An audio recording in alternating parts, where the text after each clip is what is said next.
டெம்பரரியாக வந்துட்டு போகிறது அப்படின்னு தான் நான் நினச்சிட்டு இருந்தேன். அப்படி தான் நான் நம்பிட்டு இருந்தேன். ஸோ ஆனால் எனக்கு வந்து ஹாப்பினஸ் எப்படி வேணும் அப்படின்னா, எனக்கு வந்து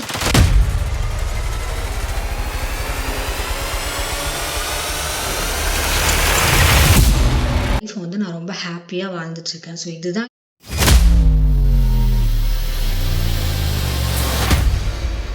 அப்படின்னா டிரான்சியன்ட் அப்படின்ற word use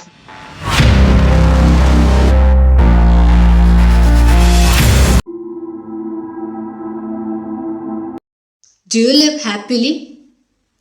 I know you're not.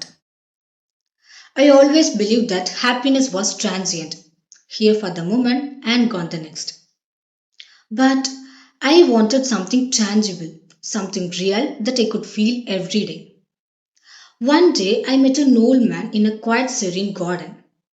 He had an altruistic nature and he always thinking of others before himself. His smile was gentle, his words were simple but powerful. He told me, if you run behind happiness in the outside world, the repercussions will follow you inside. So first, eradicate the sadness within you.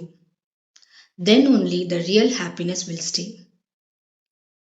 His words touched me deeply. From that day, I chose to live mindfully, kindly, and gratefully. And for the first time, I lived my life happily. How many words you learned from this story? Okay, இந்த story என்னன்னு சொல்லிட்டு first தமிழில் பார்க்கலாம். நான் வந்து எப்படின்னா, ஹாப்பினஸ்னால் தற்காலிகமாக வந்துட்டு போகிறது. ஸோ டெம்பரரியாக இப்போ இருக்கும், இந்த மூமெண்ட்டில் இருக்கும், அடுத்த மூமெண்ட்டில் இருக்காது அப்படின்னு தான் நான் நினச்சிட்டு இருந்தேன். அப்படி தான் நான் நம்பிட்டு இருந்தேன். ஆனால் எனக்கு வந்து ஹாப்பினஸ் எப்படி வேணும் அப்படின்னா, எனக்கு வந்து ரியலாக இருக்கணும், நான் ஃபீல் பண்ண, நான் வந்து உணர்கிற மாதிரி என்னோட சந்தோஷம் வந்து இருக்கணும். ஸோ ஒரு நாள் வந்துட்டு நான் ஒரு கார்டனில் ஒரு ஆளை பார்க்குறேன்.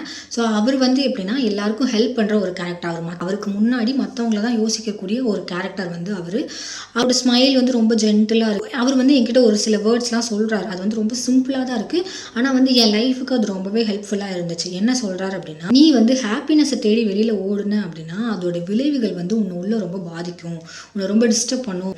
ஸோ அதனால நீ என்ன பண்ணு, ஃபஸ்ட்டு உன்கிட்ட இருக்கிற சேட்னஸ், சோகத்தெல்லாம் வந்து நீ ரிமூவ் பண்ணு. நீ வந்து அதை போக்குனா அப்படின்னா உனக்கு வந்து ரியல் ஹாப்பினஸ் உன் கூட இருக்கும் அப்படின்ற மாதிரி அவர் சொல்கிறாரு. ஸோ அது வந்து எனக்கு ரொம்பவே மீனிங்ஃபுல்லாக, ரொம்ப வந்து டச்டாக இருந்துச்சு. நான் என்ன பண்ணேன் அப்படின்னா, அன்னிலேருந்து நான் வந்து என்னோட லைஃப்பை நான் எப்படி சூஸ் பண்ணுறேன், மைண்ட்ஃபுல்லாக, நன்றி உணர்வோட, கைண்டாக, இரக்கமாக இருக்கணும் நான் சூஸ் பண்ணுறேன்.